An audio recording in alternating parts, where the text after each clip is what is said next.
Neumo dice, respiratorio neumo.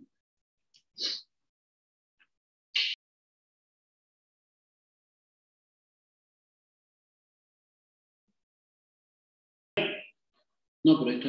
¿Me escuchan? Buen día, profe. Sí, ¿Sí se escucha? Sí, profe, se escucha. Buen día. ¿Me escuchan bien y ven bien el power? Sí, doctor. Bueno, Sí, se ve bien. entonces no vamos a demorar mucho porque estamos atrasaditos. Sí, ese power. Y aire. Me falta el aire. Bueno, vamos a comenzar. El tema que nos toca hoy es enfermedad pulmonar obstructiva crónica. La enfermedad, la EPOC sería, ¿no? La enfermedad pulmonar obstructiva crónica.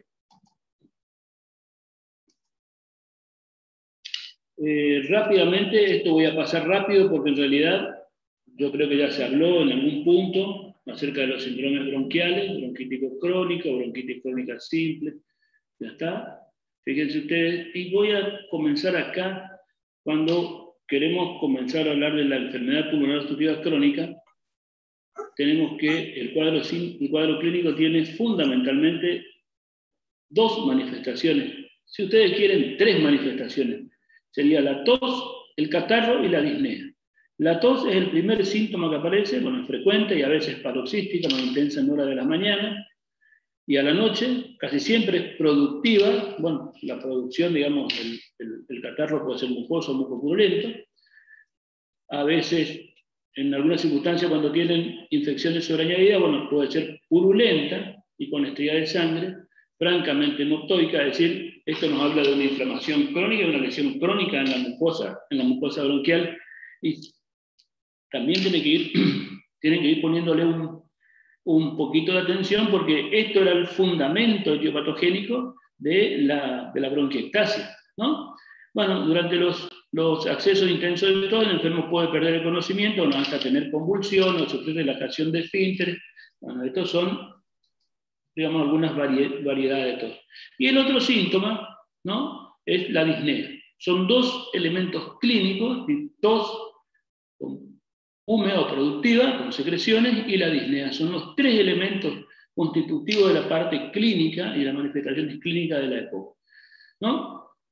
Bueno, en los primeros años de evolución de la enfermedad, el paciente no se queja de disnea, pero cuando el proceso avanza se produce hipoxemia e hipercapnia y aparece la falta de aire, bueno, al esfuerzo. Ahora, cuando aparece la disnea como tal, fundamentalmente ya siempre hay un grado de obstrucción que es marcado por debajo del 50%, por debajo del 49% del S1, ¿no? A veces se añaden procesos infecciosos, bueno, y en este caso la disnea cambia su clase funcional y evoluciona rápidamente a disnea en reposo. Bueno, con frecuencia los enfermos son pícnicos y obesos, bueno, tienen poca o ninguna alteración en el tórax, la amplitud respiratoria y las vibraciones vocales son normales, la sonoridad pulmonar y la percusión está poco modificada, la ocultación permite percibir estertores bronquiales y ruido de tubo, fundamentalmente, especialmente roncos gruesos y algunas sibilancias. Bueno, a veces puede palparse el latido de la punta cerca del esternón del lado izquierdo, del tercio inferior, y esto es como consecuencia de la hipertrofia ventricular derecha. Acuérdense ustedes que estos pacientes crónicamente tienen hipoxia alveolar. La hipoxia alveolar, porque aumenta la cantidad de dióxido de carbono dentro del alveolo, desplaza el oxígeno y hay hipoxia alveolar.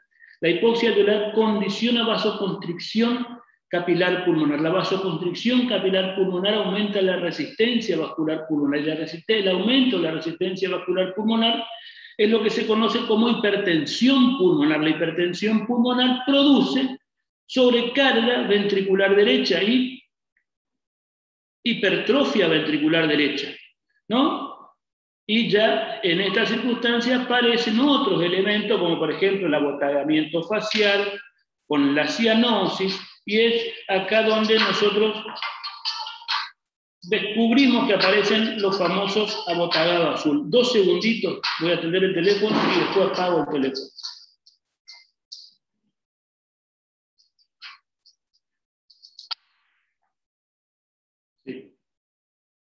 ¿sí?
Disculpen, tenía un problema de otra índole, médico también, pero bueno, la etiología de las bronquitis fundamentalmente está dada por hipersecreción bronquial, hipertrofia de la glándula mucosa, metaplasia e inflamación. Eso forma parte de la anatomía patológica, ¿no? Que se puede definir en términos clínicos por la presencia de tos, expectoración diaria o casi diaria por 3 meses al año, por lo menos durante 2 años consecutivos. Es decir, la tos y secreciones durante 3 meses al año, durante 2 años consecutivos, define bronquitis crónica, ¿no? Vamos a comenzar a hablar directamente de la EPOC. Ojo, que la bronquitis crónica, si no tiene obstrucción crónica al flujo aéreo, no es EPOC, es bronquitis crónica simple, nada más. ¿Está? No confundir con la EPOC.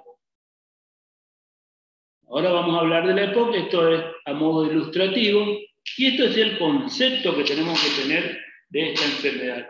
Se define como una enfermedad prevenible y tratable, caracterizada por una inflamación crónica poco reversible del flujo aéreo. Fíjense ustedes, prevenible, tratable, esto estamos hablando de que hay un factor externo que es muy importante en la génesis y en el desarrollo de esta enfermedad, que caracteriza por una limitación crónica poco reversible,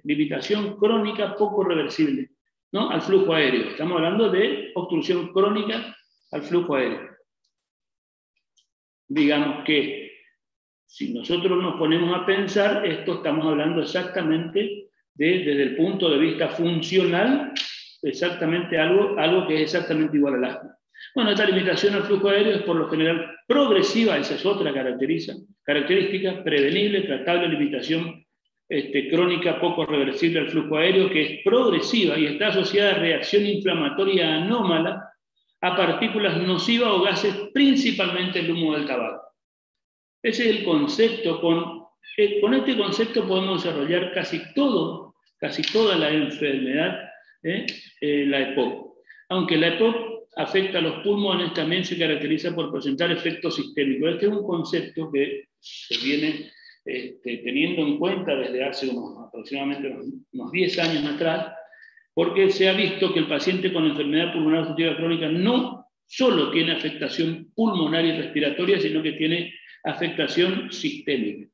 Bueno, entonces se define entonces como un trastorno caracterizado por limitación crónica del flujo aéreo con síntomas respiratorios persistentes, aunque fundamentalmente los pulmones aunque afecta fundamentalmente a los pulmones, suele asociarse a algunas comorbilidades que incrementan la severidad. Bueno, las más frecuentes: cardiopatía isquémica, insuficiencia cardíaca, ictus, hipertensión arterial, diabetes, insuficiencia renal, anemia, ansiedad, depresión y la osteoporosis y el cáncer. Fíjense ustedes, estas asociaciones o estas comorbilidades de la EPOC son muy frecuentes en todas las personas mayores a 50 años o mayores a 40 años.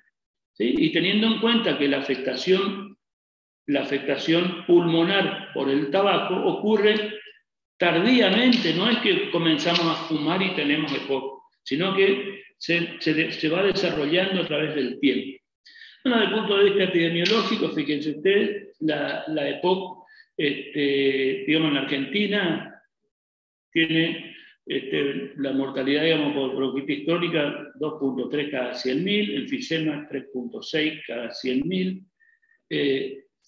Está aumentando el número de enfermedades de pacientes con enfermedad pulmonar obstructiva crónica. Es la cuarta causa de muerte en el mundo. Y acá hay que tener en cuenta, fundamentalmente, hay que tener presente que si nosotros lo tenemos a la enfermedad pulmonar obstructiva crónica como una consecuencia directa del tabaco, acuérdense ustedes que el tabaco también es un factor de riesgo para desarrollar cardiopatía isquémica, infarto, muerte súbita y todos los cánceres, incluido el cáncer de pulmón, que es otra de las causas frecuentes de muerte en el mundo. Bueno, la cuarta causa de muerte detrás de la cardiopatía y el cáncer y las enfermedades cerebrovasculares. Fíjense ustedes, cardiopatía, dentro de las cardiopatías, la cardiopatía isquémica, ¿no? Y la cardiopatía y la insuficiencia cardíaca, estas dos tienen como factores de riesgo al tabaco, ¿no? Acuérdense ustedes los factores de riesgo para desarrollar arteriosclerosis, tabaco, dislipemia, hipertensión. El cáncer, directamente relacionado con el cáncer de pulmón relacionado con el tabaco, ¿sí? Y las enfermedades cerebrovasculares con la enfermedad arterial oclusiva o con las arritmias cardíacas, ¿no? Bueno, estrechamente relacionado con la prevalencia del tabaquismo, es decir, cuanto más índice tabáquico hay, más probabilidad de desarrollar EPOC. En principio, es subpercibida por el paciente. La persona que fuma suele tener o pocos síntomas o darle poca importancia al síntoma que tiene. Entonces no jerarquiza que esto puede tener relación con una afectación crónica de la pequeña vía aérea y el parénquima pulmonar. Entonces, la mayoría de las veces sí, yo tengo esta tos que es del fumador. La tos del fumador. Puede ser una bronquitis crónica simple o puede ser una EPOC. ¿Cuál es la diferencia? Uno tiene obstrucción crónica del flujo aéreo, es decir, tiene un patrón obstructivo en la espirometría, con poca respuesta o sin respuesta al beta 2, ¿sí? Y el otro no tiene patrón obstructivo, ¿no? Fíjense ustedes que los EPOC que son tratados en alrededor del 25%, y es muy importante el diagnóstico precoz. ¿Por qué es importante el diagnóstico precoz? Porque en realidad nosotros con el diagnóstico precoz lo que podemos hacer es intervención terapéutica temprana. ¿Y cuál es la intervención terapéutica? En la enfermedad pulmonar obstructiva crónica hay la mayoría de las intervenciones no evitan la caída del flujo aéreo, no evitan el empeoramiento de la caída del flujo aéreo. Hay pocas intervenciones. Una de las intervenciones más efectivas y más costo efectiva es el abandono del hábito tabáquico. Esa sí disminuye la velocidad de la caída del flujo aéreo. Entonces, cuanto más temprano hagamos el diagnóstico de EPOC, más temprano podemos intervenir en el abandono del hábito tabáquico. Y ese sí disminuye la pérdida de la función respiratoria. Bueno, vamos a comenzar directamente a desarrollar la EPOC como entidad clínica individual. Bueno, fundamentalmente, ¿quién puede recibir esto más frecuente? ¿En la atención primaria o en el primer nivel? ¿No? El médico de familia recibe diariamente su consulta, todo tipo de problemas, incluidos los respiratorios, así que parece lógico, si no tenemos que olvidarnos, pensar que este es un ámbito de detección más adecuado para la enfermedad pulmonar obstructiva crónica. Bueno, ¿por qué es el ámbito más adecuado? Porque es el que está más cerca de las personas, el que puede acceder más fácilmente y que puede interrogar con muchas variables los síntomas. Entonces, en la sospecha diagnóstica se plantea ante todo paciente mayor de 35 años con clínica respiratoria y antecedente de exposición al tabaco u otros factores de riesgo conocidos. Exposición laboral, humo de los combustibles de biomasa, es decir, los que cocina la leña fundamentalmente. Eso tenemos que jerarquizar, que era lo más frecuente hasta hace pocos años, y bueno, la exposición al tabaco. Cuando debemos sospechar, todo paciente mayor de 35 años con clínica respiratoria, es decir, o con disnea, o con cierto grado de disnea, o con tos y catarro, ¿no? Y que tenga antecedentes a la exposición al tabaco u otros factores de riesgo, digamos, reconocidos. Bueno, la disnea es el síntoma principal, pero acuérdense ustedes que la disnea no es el primer elemento que aparece. La disnea aparece ya cuando hay elementos clínicos, otros elementos clínicos y de laboratorio seguramente, ¿no? El síntoma principal y, bueno, se debe clasificar según la escala la escala modificada, digamos, de la Medical Research Council, no sé cómo se llama, modificada, ¿no? Y puede acompañarse de tos crónica, sibilancia y expectoración. Habíamos dicho que tos, expectoración, tos crónica, expectoración y disnea, en ese orden, ¿sí? Entonces, esta es la escala que cada vez se utiliza más para clasificar la clase funcional de la disnea en los pacientes con EPOC y establece 5 grados: 0, 1, 2, 3 y 4. El grado 0, el paciente que fuma, tiene las características y factores de riesgo, ausencia de disnea, excepto al realizar ejercicio intenso, se llaman actividades no habituales. Grado 1, disnea al caminar rápido por terreno llano o por una pendiente poco pronunciada. Grado 1. Fíjense, esta es un poco distinta a la que nosotros conocemos, pero tenemos que tratar de comenzar a aprender esta clasificación cada vez mejor. Grado 2, disnea que produce incapacidad para mantener el paso de otras personas de la misma edad caminando en un terreno llano, es claro, o necesidad de pararse y descansar. Digamos, cuando esta persona camina en un terreno llano a un ritmo de paseo, tiene necesidad de pararse y descansar, o no le puede seguir el paso a una persona de la misma edad en un terreno llano. Grado 3, disnea que produce necesidad de tener que pararse para descansar al caminar unos 100 metros, es decir, disnea a los 100 metros, ¿no? O a los pocos minutos después de caminar por un terreno llano. Hay que interrogar cuánto camina, por dónde camina, cuántos metros camina. Si es 100 metros menos, tiene disnea grado 3. Y grado 4 es una disnea que impide al paciente salir de la casa. Fíjense ustedes que no es la misma que la que nosotros conocemos del American College, que es la clase 4 es disnea de reposo, ¿no? Disnea que impide al paciente salir de la casa o que aparece con actividades como vestirse o desvestirse. Digamos, clase 0 prácticamente no tiene disnea con ejercicio intenso. Clase 1, a caminar por terreno llano o una pendiente poco pronunciada. Grado 2, no puede seguirle a una persona a la misma edad con necesidad de pararse, no puede seguirle al mismo paso. Grado 3, camina menos de 100 metros o a los pocos minutos tiene necesidad de pararse. Esta es la clasificación que tenemos que tener presente de la disnea, ¿sí? Y acuérdense que los síntomas son tos crónica, ¿no? Sibilancia y tos con expectoración, y pueden tener sibilancia. Dentro de los factores de riesgo, dijimos que el principal factor de riesgo es el tabaquismo, y hay otros factores como la exposición a combustible de biomasa, ambientales, con alguna exposición laboral, bajo nivel socioeconómico, un antecedente de tuberculosis, otras enfermedades respiratorias en la infancia, factores genéticos, y algunos lo ponen factores de género. Yo no encontré por qué los factores de género están relacionados con el tener EPOC. Sí, antiguamente se hablaba mucho del género, digamos, ¿no? Del género masculino o femenino, porque si ustedes se acuerdan, en la década del 50, 60, los únicos que fumaban prácticamente eran los hombres. Entonces, 20 o 30 años después, los únicos que tenían enfermedad pulmonar obstructiva crónica eran los hombres. antes de la década, eso fue antes de la década del 50, 60 y la década del 60, mediados del 60 para adelante, ¿sí? Comienza la liberación femenina, toda esa historia del feminismo, lo cual comienzan con otra visión, sobre todo las mujeres, y los hombres de las mujeres, y ahora distinto, y las mujeres comienzan a fumar y a fumar en público, y entonces ahora también, digamos, si ustedes sacan las cuentas del 50 a los años 80, 90, son 30 años. ¿Quiénes tenían EPOC? La mayoría hombres.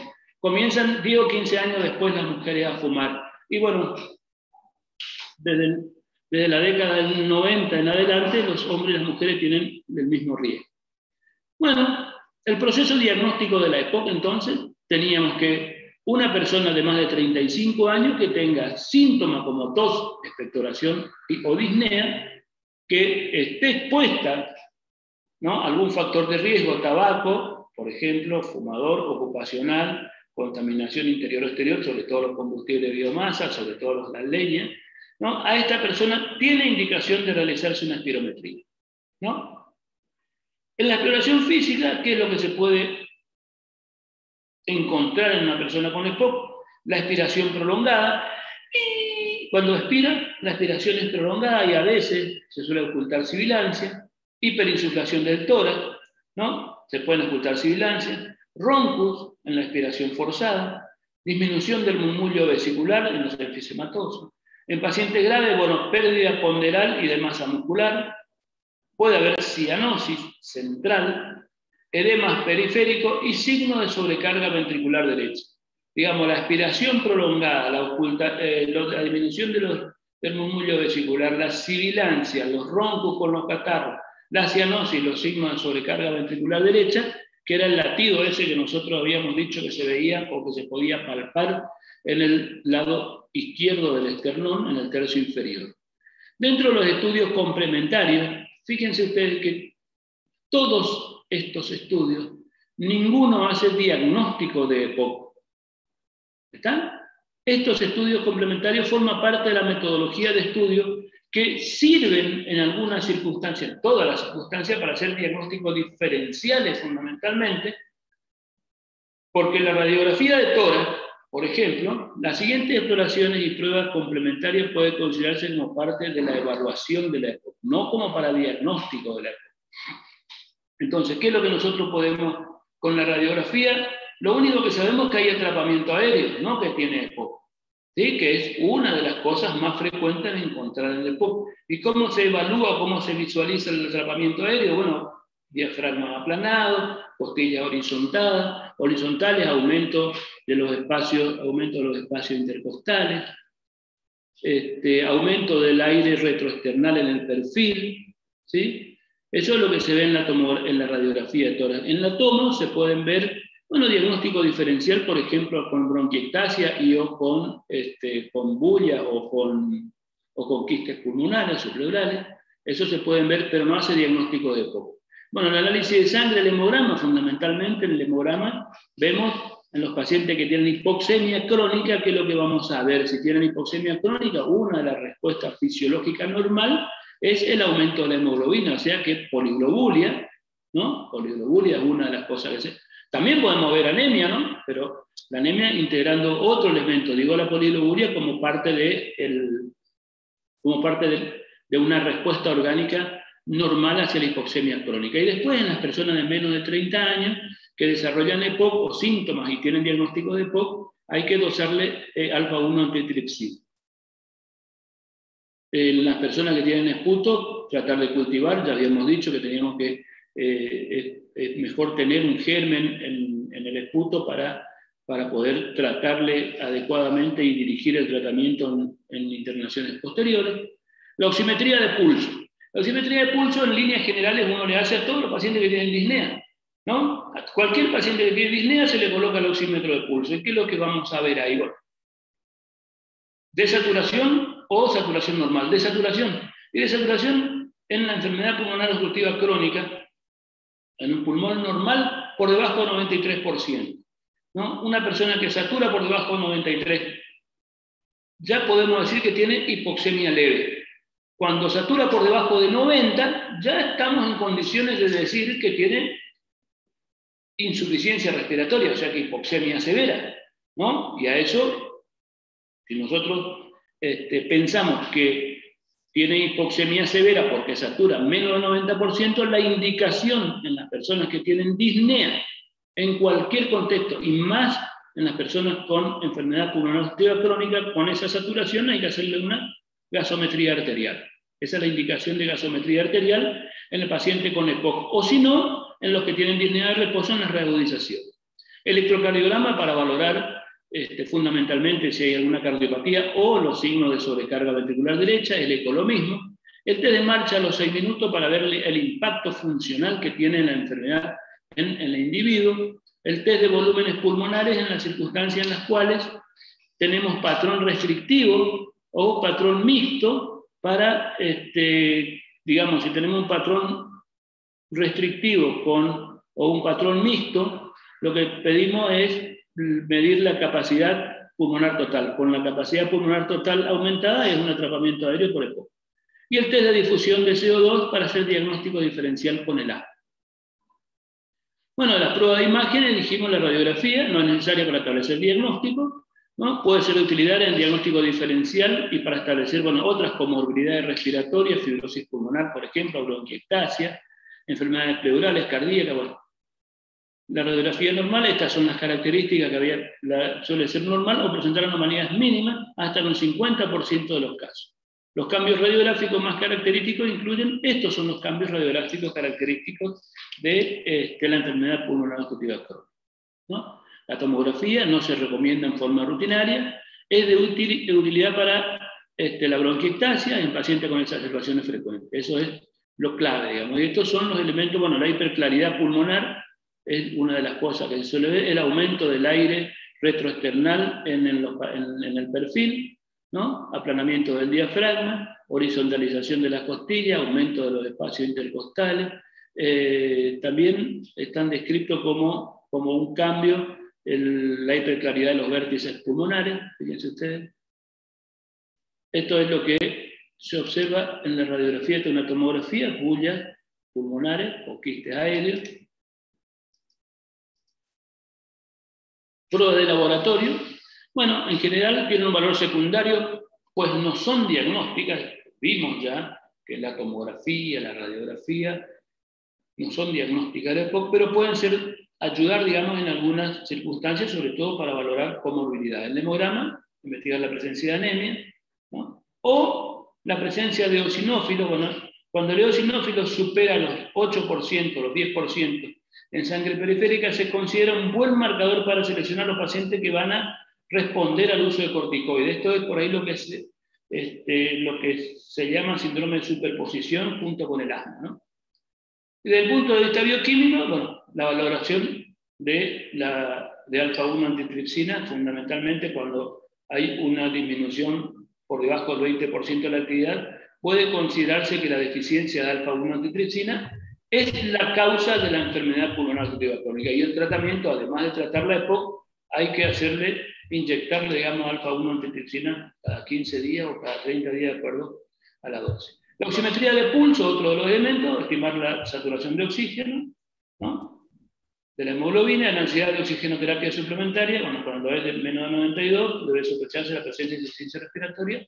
Y acá, cuando sospechamos esto, solicitar la gasometría arterial. Bueno, después los estudios de los volúmenes pulmonares, ya dijimos por qué, y el test de caminata de los 6 minutos también. Entonces, todo el algoritmo de diagnóstico del EPOC, ¿no? Esquema de procedimiento diagnóstico. Para el diagnóstico del EPOC tenemos una persona que tiene síntomas, tos y catarro durante más de 3 meses en los últimos 2 años, disnea, tos y catarro y disnea, que sea fumador con un índice tabáquico de más de 10 paquetes años, ¿sí? Con una edad de más de 35 años. Esto es lo que constituye la sospecha clínica para indicar la espirometría con prueba pre- y post-broncodilatadora, ¿no? La espirometría más prueba broncodilatadora, ¿sí? Si en la espirometría con la prueba broncodilatadora nos da un patrón obstructivo, es decir, la relación versus 1 sobre capacidad vital forzada post-broncodilatador por debajo de 0,7, o sea, el 70%, el diagnóstico es EPOC. Cuando no nos da, hay que buscar diagnóstico diferencial, o cuando responde hay que buscar diagnóstico diferencial. ¿Está quedando claro hasta acá? ¿Soy claro en la explicación? Si no soy claro, me interrumpen y seguimos conversando o yo le explico. Profe. Sí. Disculpe, yo tengo una pregunta en base a lo que dijo anteriormente sobre el síndrome de superposición. No te escucho bien. ¿Puedes hablar un poquito más? Para modista, a ver si levanto el volumen yo acá. Porque no te escucho claro. Que tengo una pregunta sobre el síndrome de superposición que explicó hace un ratito. Ah, sí, sí. Ahora enseguida voy a desarrollar un poquito eso. Ah, bueno, está. ¿Ah? Bueno, el diagnóstico diferencial. Bueno, con asma fundamentalmente, con las bronquiectasias y con las bronquiolitis obliterantes, que esto suele estar relacionado con enfermedades crónicas, sobre todo virales, ¿no? O exposición a humos o limitantes. Esto, desde el punto de vista funcional y terapéutico, no hay diferenciación con la EPOC porque se trata exactamente igual, ¿no? Bueno, y los datos de función pulmonar con los cuales nosotros hacemos el diagnóstico, bueno, el parámetro tradicionalmente utilizado para establecer el diagnóstico y el nivel de gravedad de la EPOC es la función pulmonar. Dentro de los datos que se observan en la función pulmonar, el test de función pulmonar, es decir, en la espirometría, es decir, una relación versus 1 sobre capacidad vital forzada por debajo de 0,7, indica que se trata de un patrón obstructivo. Esto es lo que tienen que tener presente siempre, ¿no?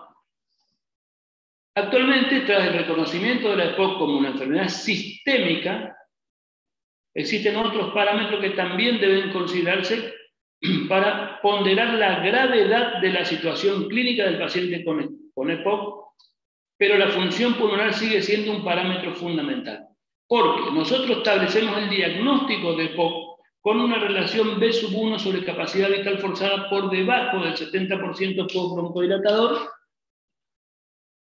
que no responde adecuadamente al broncodilatador, ¿sí? Y la severidad de la EPOC lo hacemos en base a la caída del flujo expiratorio forzado en el primer segundo, ¿sí? Al volumen expiratorio forzado en el primer segundo, decíamos el B/1. La relación me dice que es EPOC y la severidad está dado por el B/1.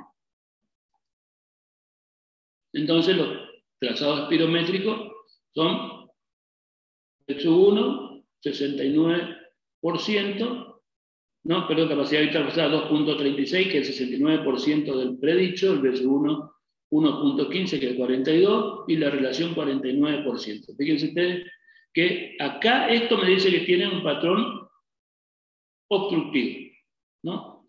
Y la respuesta, fíjense ustedes, es de 2.36, 2.41, el post-broncodilatador, ¿no? B/1, 1.15, 1.15, no hay variación, y la relación no varía. Así que esto me dice que es un patrón obstructivo. Y esto me dice que la severidad de la obstrucción. Entonces, si tiene un patrón obstructivo, B/1 por debajo del 70%, y acá vamos a mirar cómo se clasifica la severidad de la obstrucción en base a el B/1.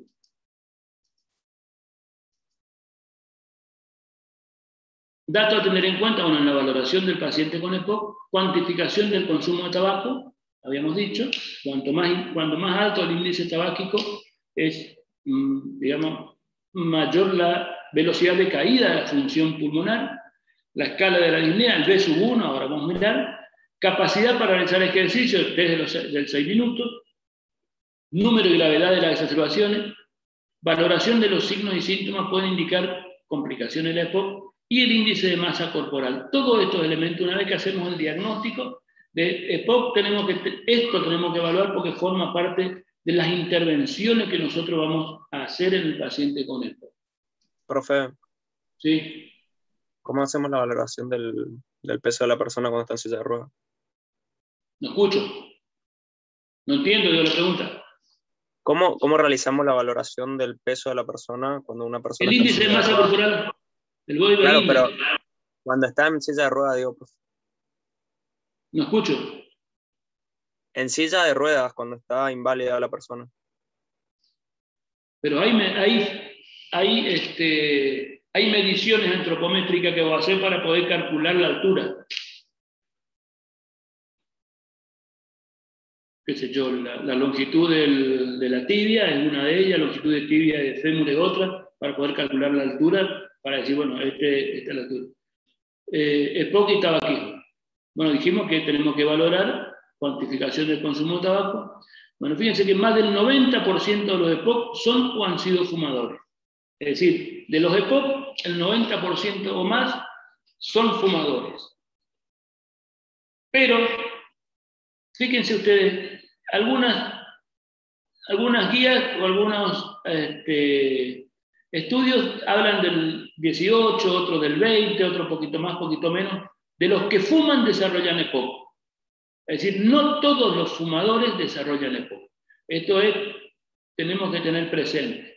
Pero una vez establecida, dejar de fumar retrasa la progresión, ¿sí?, de la caída de la función pulmonar. No es reversible, esto previene. O sea que fundamentalmente lo que nosotros tenemos que hacer con la EPOC es prevenirla. Y este es el índice tabáquico, el índice de paquetes año, es el número de cigarrillos por día por el número de años, por el número de años que fumó, por el número de cigarrillos que tiene un paquete.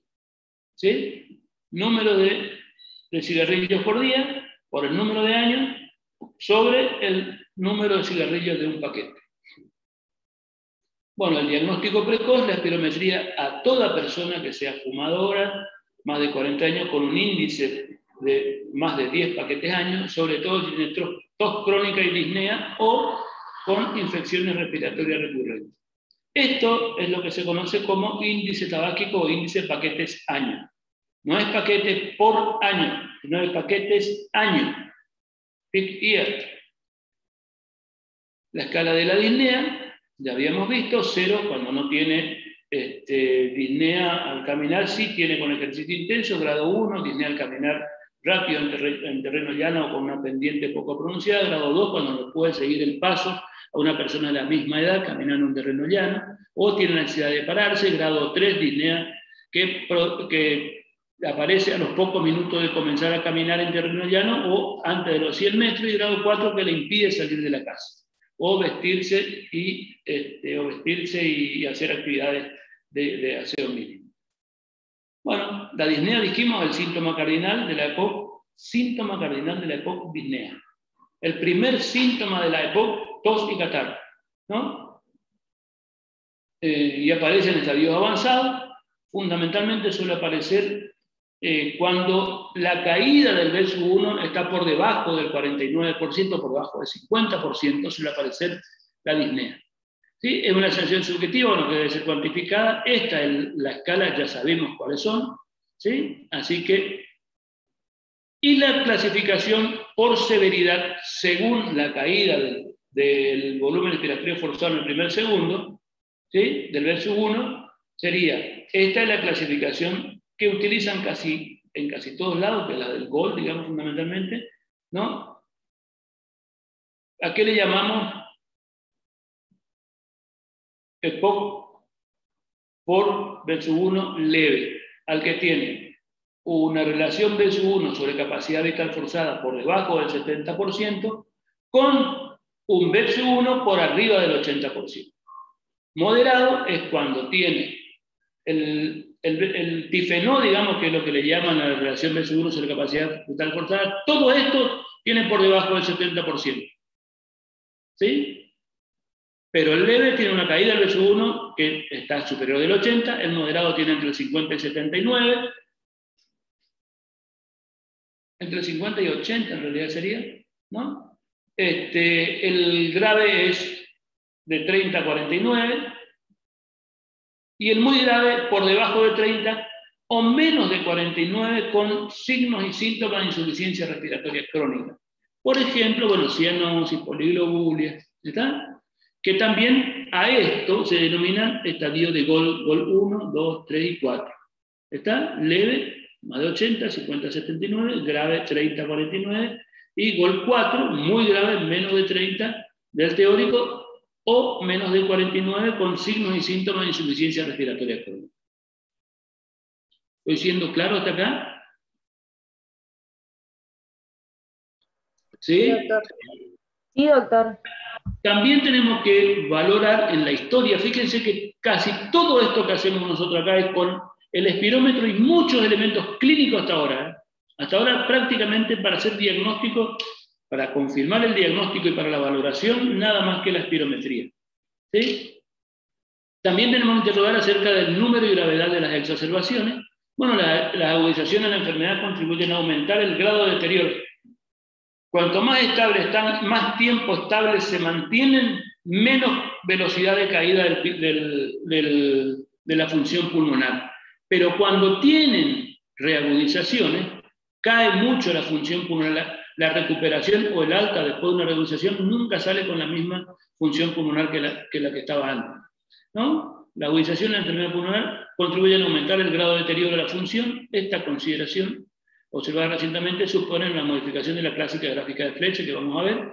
La observación del número y gravedad de las agudizaciones puede repercutir incluso en el trastorno, en el tratamiento de mantenimiento de la EPOC. La presencia de 2 o más agudizaciones en el último año, eso es clave, especialmente si requieren ingreso hospitalario, indica tratamiento con corticoides inhalados en pacientes con EPOC graves y muy graves. Esta es la gráfica de Fletcher. Fíjense la sobrevida de una persona o la caída, digamos, fundamentalmente del BSU1, también tiene que ver con la sobrevida de las personas, ¿sí? De los no fumadores. ¿Qué pasa con la disminución del BSU1 por año? Que yo le había dado como tarea los otros días, no sé si buscaron, cuál es la velocidad de caída del BSU1 de las personas normales que no son fumadoras.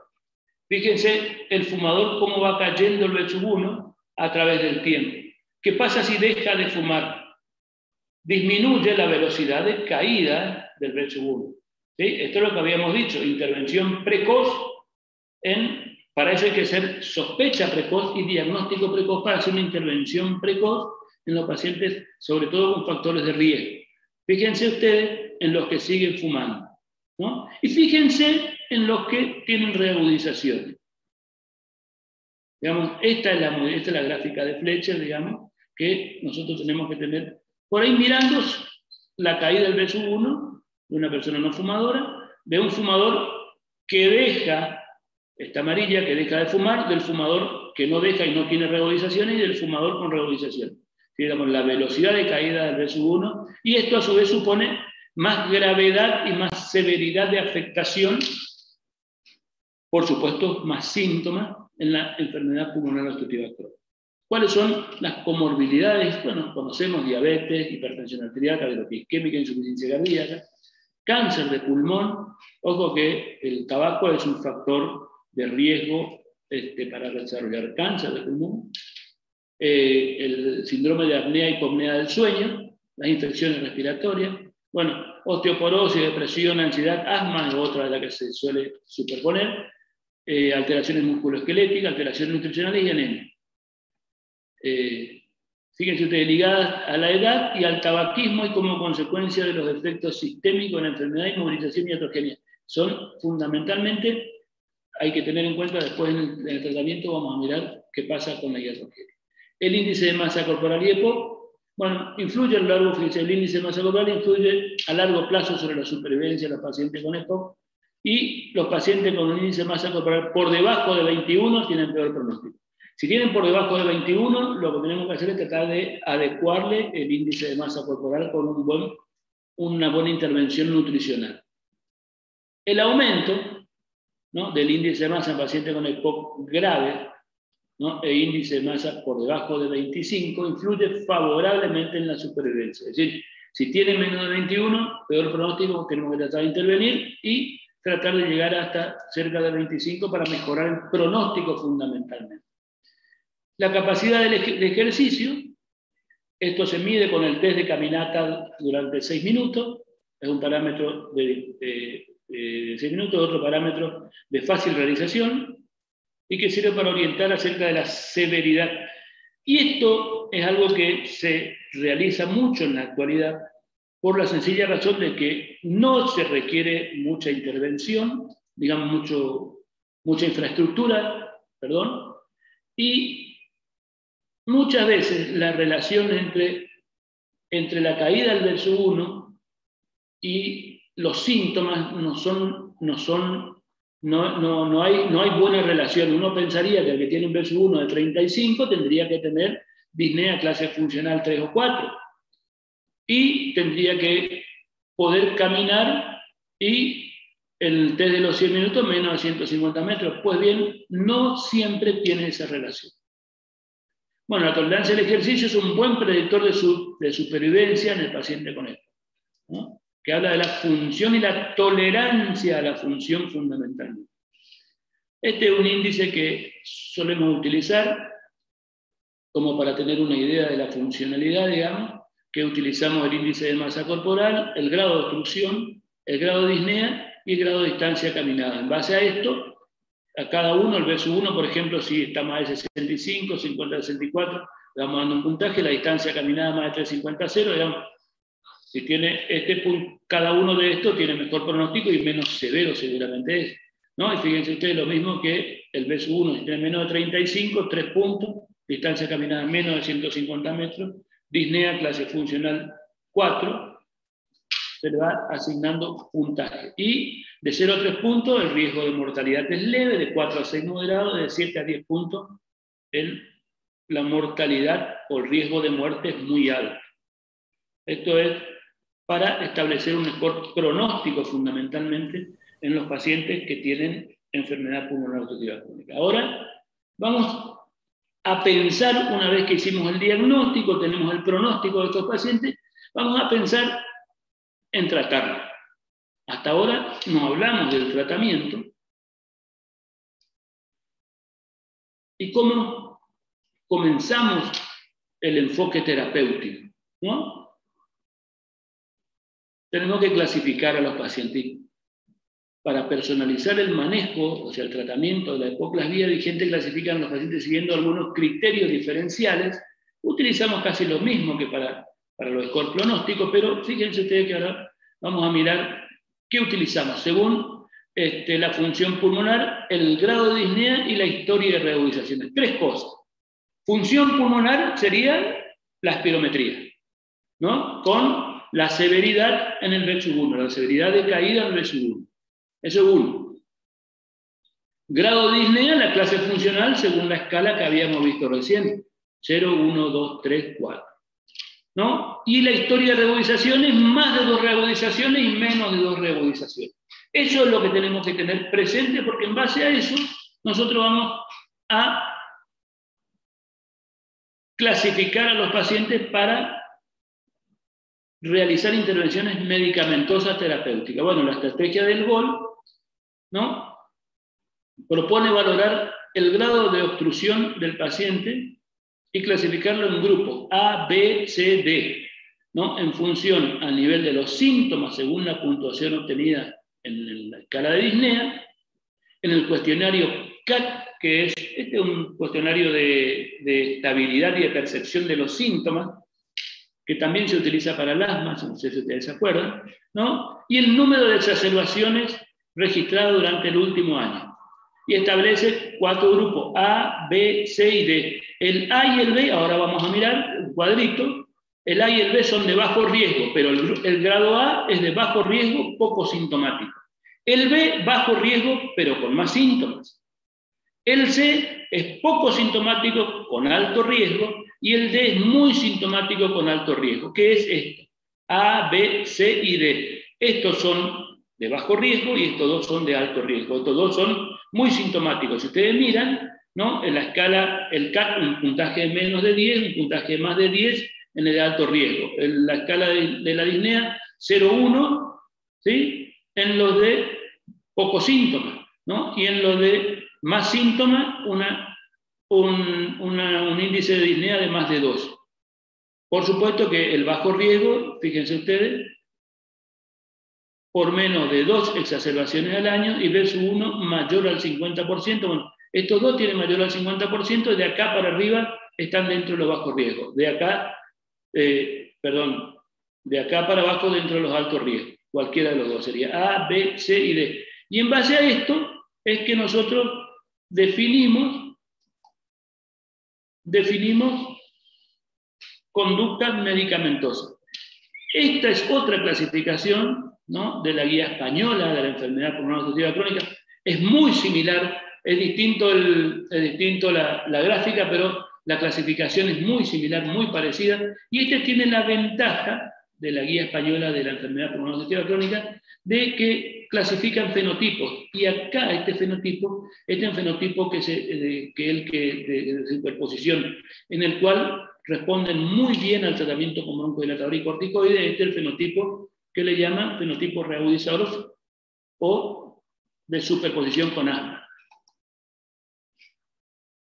Vamos a ver las intervenciones terapéuticas y el tratamiento. ¿Cuáles son los objetivos terapéuticos de la EPOC? Una vez que nosotros le clasificamos, sabemos si es de bajo riesgo o de alto riesgo, de bajo riesgo sin síntomas o con muy pocos síntomas, de bajo riesgo más sintomático, de alto riesgo con muchos síntomas y de alto riesgo con pocos síntomas. Serían A, B, C y D. Los objetivos terapéuticos a corto plazo: aliviar los síntomas, mejorar la actividad diaria y la tolerancia al ejercicio y mejorar la calidad de vida, ¿no?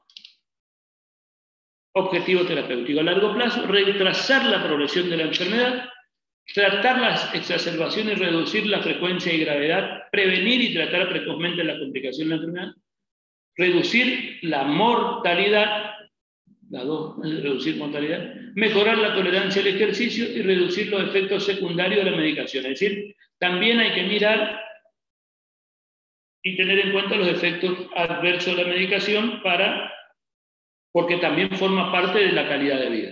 Bueno, las intervenciones podemos resumir en, fíjense ustedes, deshabituación tabáquica, ¿no?, a todos los pacientes que tienen riesgo, a todas las personas en el consultorio, distraer o invertir de 3 a 5 minutos de la consulta interrogándole acerca del hábito tabáquico, y si tiene, tratar de intervenir.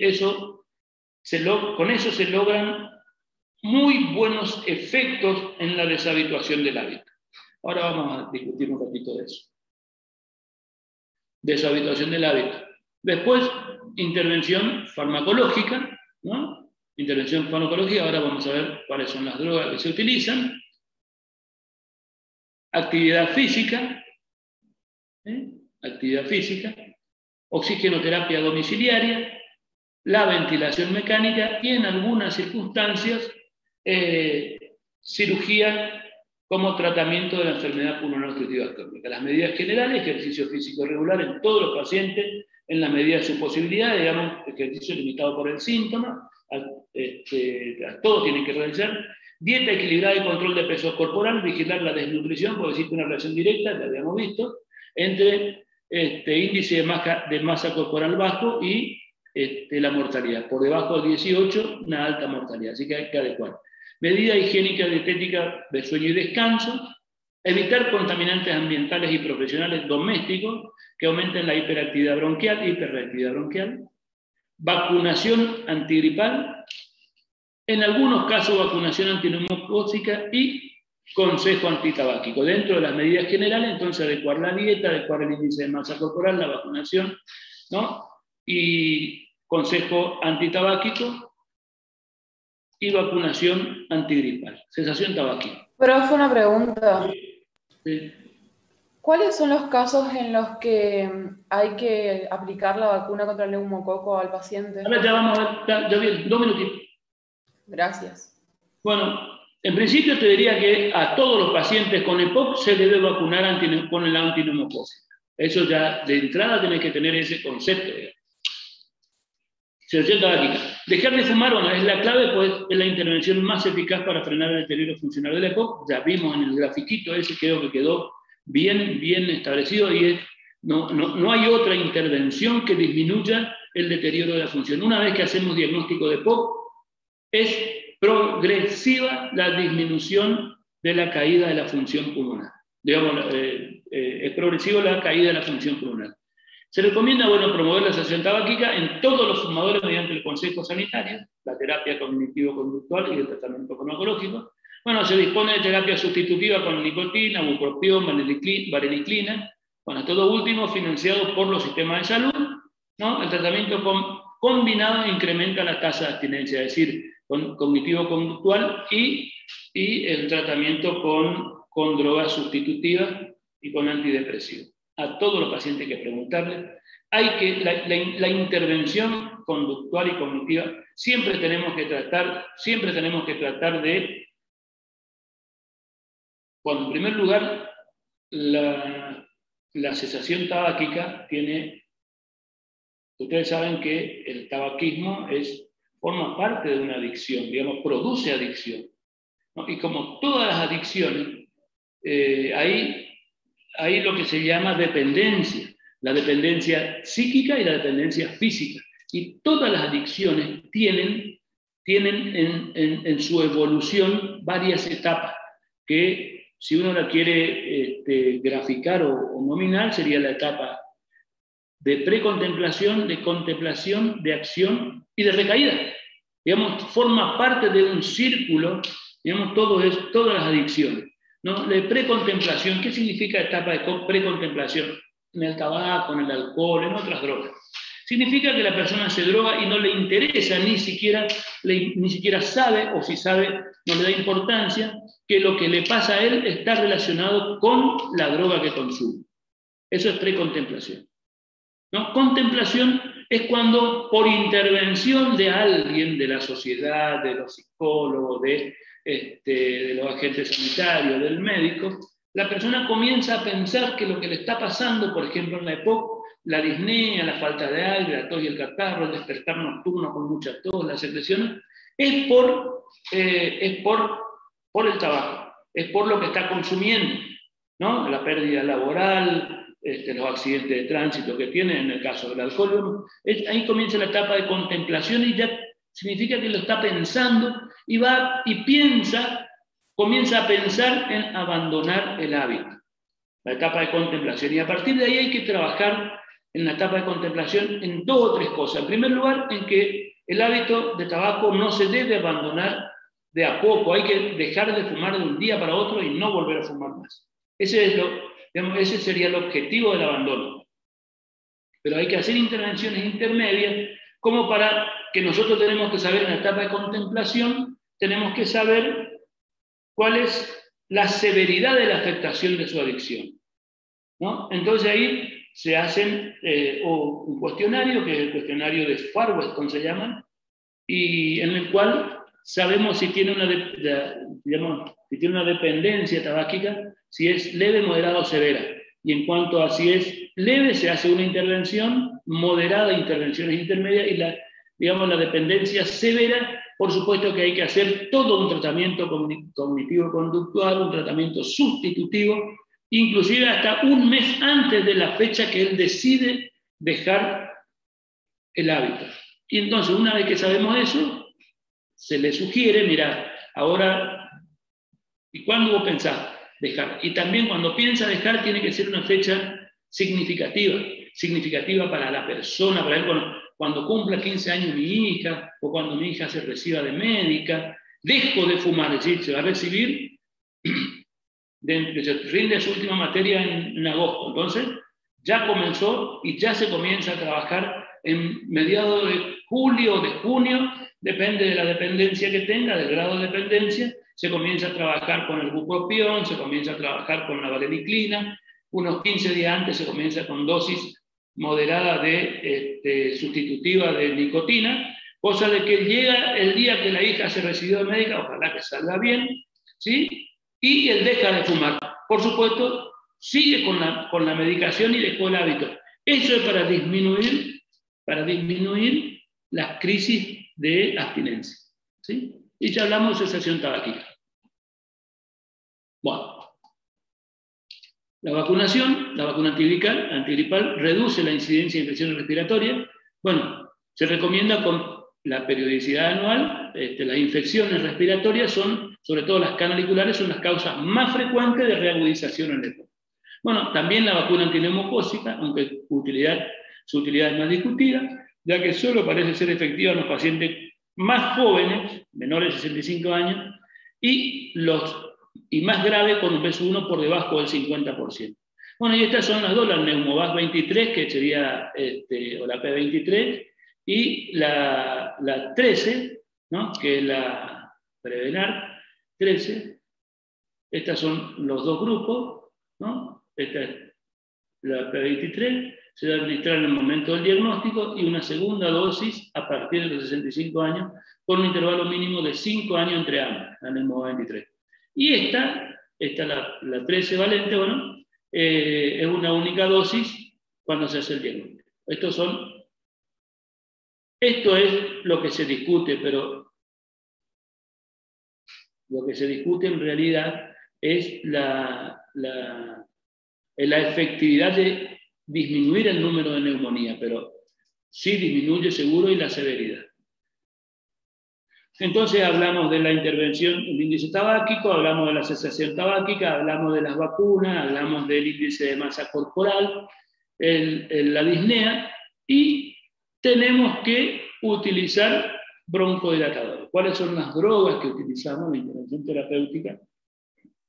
Cuando hablemos del tratamiento de la EPOC, entonces tenemos que evaluar caída del PSU1, clase funcional de la disnea, reagudizaciones y las 4 categorías A, B, C y D. En base a eso, comenzamos con todos los otros elementos que tenemos para realizar el tratamiento. Bueno, broncodilatadores de la EPOC. Fíjense, ningún fármaco ha demostrado reducir la pérdida progresiva de la función pulmonar, ¿no?, a largo plazo, pero sí puede aliviar los síntomas, que era uno de los objetivos terapéuticos que teníamos, aumentar la tolerancia al ejercicio, también eso es bueno, porque mejora no solo la tolerancia, mejora la clase funcional, la sobrevida y el bienestar, digamos, de la calidad de vida, y bueno, y mejora el estado de salud, ¿no? El incremento resultante de la PSU1 es escaso, pero se acompaña de cambios importantes en el volumen pulmonar con reducción del volumen residual, entonces tienen menos trabajo respiratorio, ¿no? Al tener reducción del volumen residual, tienen menos trabajo respiratorio y retraso en la aparición de la hiperinsuflación dinámica. Estos son los efectos farmacológicos de las drogas que nosotros usamos, ¿no? Esto es lo que produce: alivian los síntomas, mejoran la tolerancia al ejercicio, mejoran el estado de salud, reducen el volumen residual funcional y retrasan la aparición de la hiperinsuflación dinámica, eso que quedan inflados todo el tiempo, ¿no? Inflado todo el tiempo, con capacidad vital forzada chiquitita y obstrucción en la salida. Ese es el famoso patrón mixto, ¿de acuerdo? O patrón restrictivo con obstrucción. Este es el grupo de drogas que se utiliza, que son las mismas que se utilizan para el asma, ¿no? Beta-adrenérgico de acción corta, salbutamol, terbutalina, ¿sí? Beta-adrenérgico de acción larga, ¿sí? Tenemos formoterol, indacaterol, el salmeterol, ¿y este qué es? ¿No dice? No alcanzo a leer bien, ¿no? Antimuscarínico de acción corta, hipratropio, ¿no? Antimuscarínico de acción larga, bueno, el aclidinio, el licopirronio, el tiotropio. Y después tenemos, estas son las dosis que se utilizan, el salbutamol, por ejemplo, 100 o 200 microgramos, ¿no? Comienza el efecto a los 3 a 5 minutos y dura 4 a 6 horas, lo mismo que la terbutalina. La terbutalina, que comienza de efecto un poquito más tarde, y también dura 4 a 6 horas. El formoterol, ¿no? Fíjense ustedes, la dosis de formoterol de 12 microgramos cada 12 horas, o sea, 2 veces al día, ¿sí? Comienza a actuar 1 a 3 minutos y tiene una vida de 12 horas. Por esto es, digamos, la duración de efecto durante 12 horas.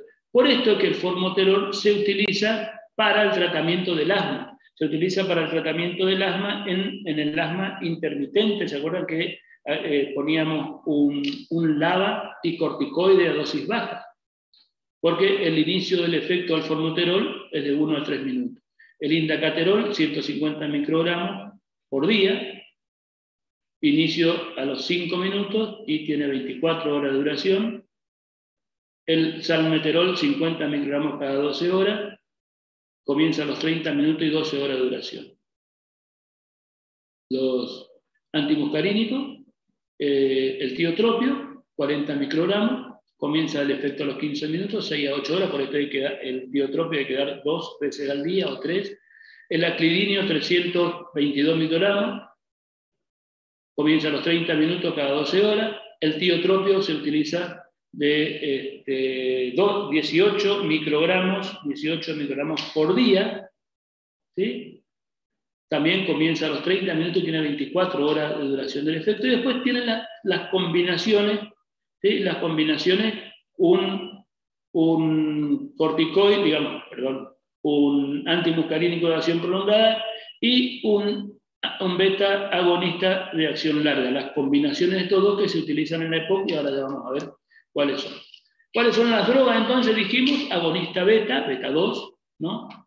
Acción protectora frente a la broncoconstricción por aire frío del ejercicio, reduce los síntomas matutinos y nocturnos, mejora la calidad de vida, mejora la función cardíaca ventricular al disminuir la resistencia vascular pulmonar, ¿no? Mejora la función de la musculatura respiratoria, reduce el número de neutrófilos y reduce la adherencia a las bacterias, a las células epiteliales. Tenemos lo de corta duración y lo de larga duración. Corta duración, salbutamol, terbutalina; larga duración, formoterol, salmeterol y el resto de los gobiernos.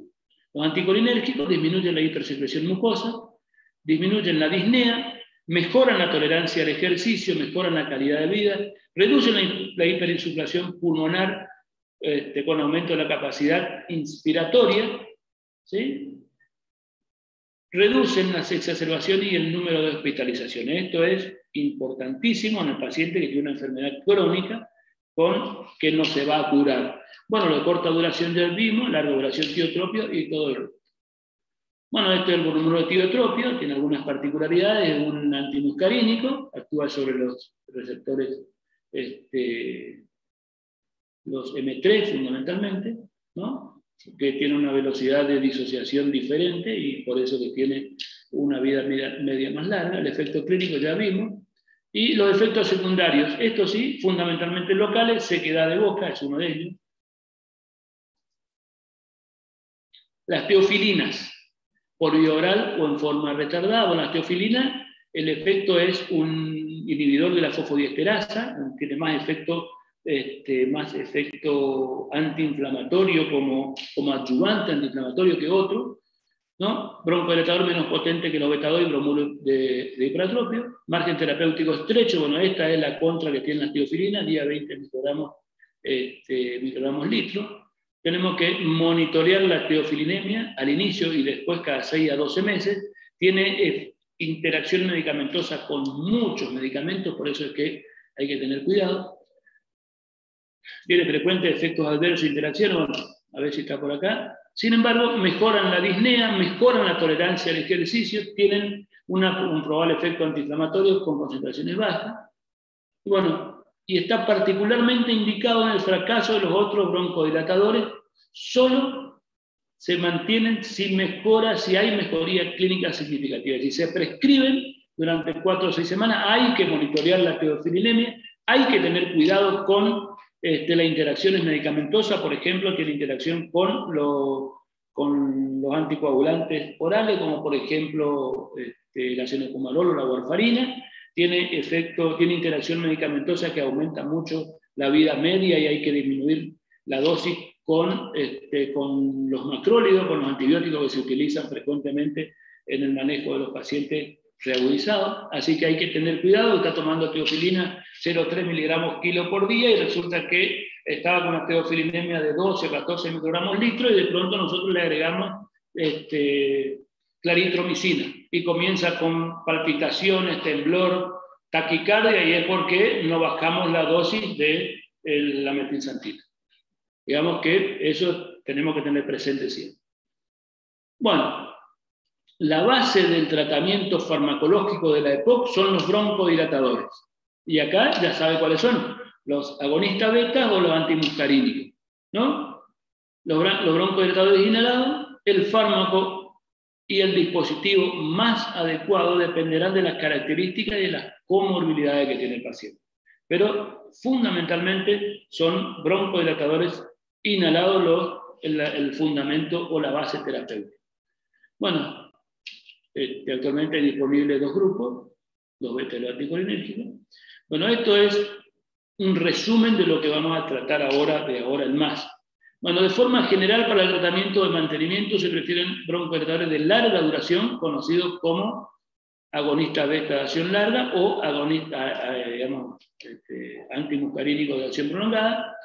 Ambos tipos proporcionan un efecto broncodilatador similar, mejoran la disnea y la calidad de vida. ¿Sí? Por supuesto que los antimuscarínicos han demostrado mejores resultados en la reducción de las exacerbaciones en la EPOC, justamente porque disminuyen la hiperinsuflación dinámica y mejoran la ventilación.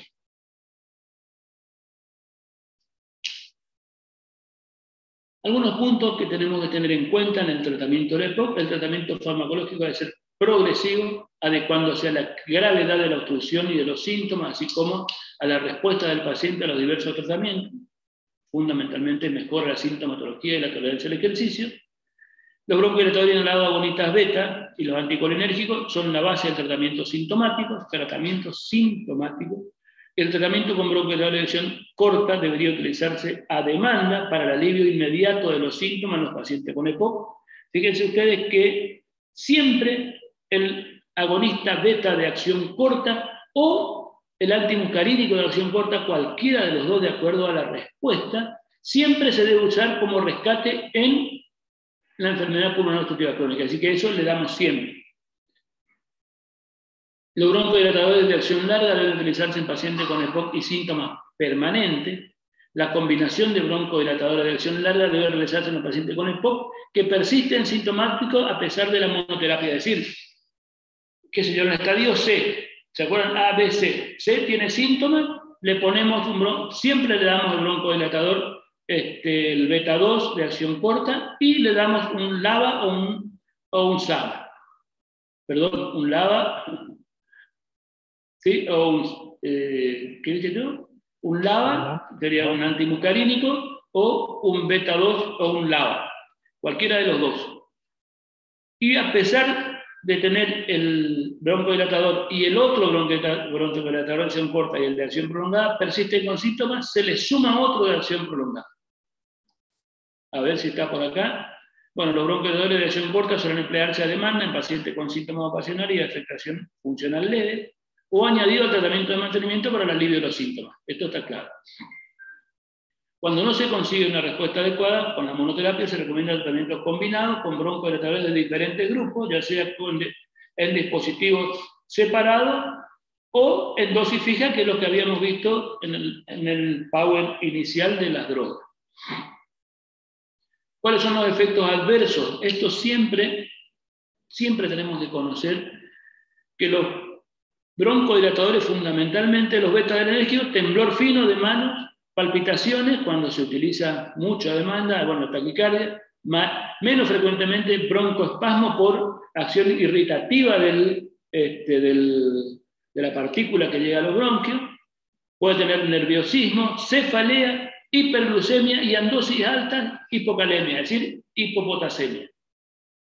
Efectos adversos de los broncodilatadores beta-adrenérgicos. De los anticolinérgicos, fundamentalmente, sequedad de boca, cefalea, nerviosismo, menos frecuentemente broncoespasmo, y en los que tienen glaucoma, fíjate, empeora el glaucoma de ángulo cerrado, puede tener retención urinaria, estreñimiento, palpitaciones y excepcionalmente arritmia. Esto tenemos que conocer los efectos adversos de los broncodilatadores, los beta-adrenérgicos y los anticolinérgicos. Los corticoides inhalados, ¿no?, en monoterapia, no deben utilizarse en la EPOC. Es decir, no es como el asma. Esta es la gran diferencia. Los corticoides inhalados deben utilizarse en pacientes con EPOC estables grave o muy grave, con un BES1 por debajo del 50%, que sufren frecuente exacerbación. Corticoides sistémicos no se recomienda como tratamiento de fondo en la EPOC por sus efectos adversos. Suele ser útiles en las exacerbaciones en paciente ambulatorio tras un tratamiento de urgencia y no más de 2 semanas, no más de 15 días después de una reagudización. En los pacientes con EPOC suelen llevar en forma ambulatoria corticoide sistémico, pero no más de 2 semanas. Corticoide inhalado, ¿a quién y cuándo? Bueno, EPOC moderado grave con BES1 por debajo de 50, 2 o más exacerbaciones en los años anteriores, es decir, en los últimos 12 meses. Prueba broncodilatadora positiva, ahí está. ¿Qué significa que tiene prueba broncodilatadora positiva? Y que tiene una superposición entre EPOC y asma. Si se dispone de un marcador biológico que demuestre la presencia de eosinófilos, como por ejemplo, bueno, una eosinofilia, puede ser uno de los datos, ¿no? Periodo de seguimiento de 6 a 12 meses con atención a agudizaciones e ingresos, cuestionario de calidad de vida, resultados funcionales, marcadores biológicos y el índice BODE. Los efectos adversos de los corticoides, ¿cuáles son? Las reacciones adversas más frecuentes son candidiasis oral, disfonía, puede tener equimosis, bueno, pero la más importante es un mayor riesgo de neumonía, especialmente pacientes que reciben dosis elevadas, fumadores con comorbilidades de más edad, ¿no? Que son más frágiles. Sin embargo, el uso de corticoides inhalados no se asoció con mayor mortalidad, es decir, hay más probabilidad de tener neumonía y tener en los pacientes de más edad, pero aparentemente no se asocia con mayor mortalidad. Bueno, en cuanto a los corticoides sistémicos, se reconoce el beneficio de pautas cortas, dijimos 2 semanas, en el tratamiento de las exacerbaciones, pero no se recomienda el uso prolongado en la EPOC estable. Bueno, ¿cuáles son la combinación de fármacos que realizamos en la EPOC? Un segundito.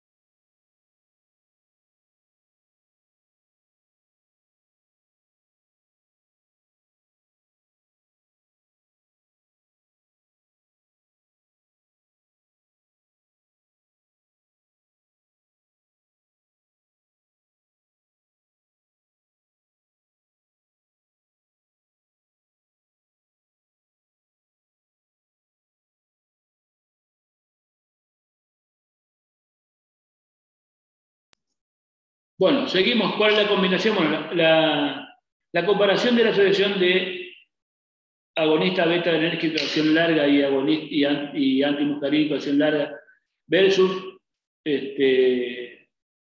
agonista beta-adrenérgico de acción larga y corticoide apunta un beneficio para la combinación de los broncodilatadores. Es decir, la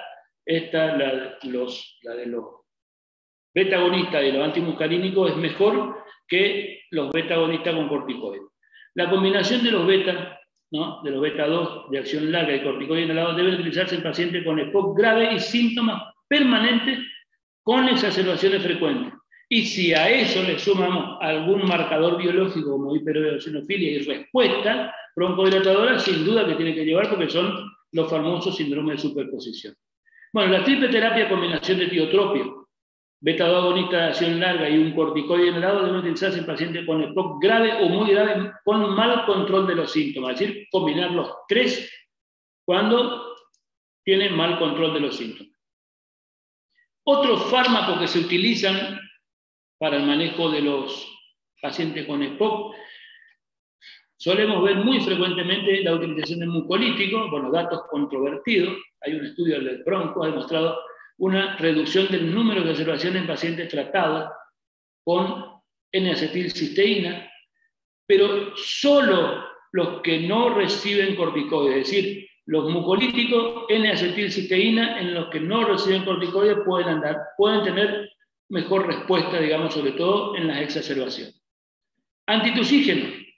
Los antitusígenos no deben utilizarse en pacientes con EPOC y vemos frecuentemente que suelen dar, ¿no? Antibióticos. Los antibióticos no deben utilizarse de forma profiláctica en los pacientes con EPOC.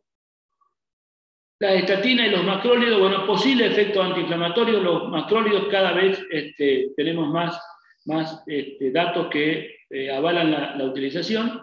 Y después tenemos los inhibidores de la fosfodiesterasa 4, el roflumilat, que recibe, de reciente comercialización, ya se utiliza hace 3-4 años, ¿no? Reducen la exacerbación y marcador inflamatorio de pacientes con EPOC, ¿no? Este es un inhibidor de la fosfodiesterasa 4, es de la fosfodiesterasa 1 y 2 es la metilsantina.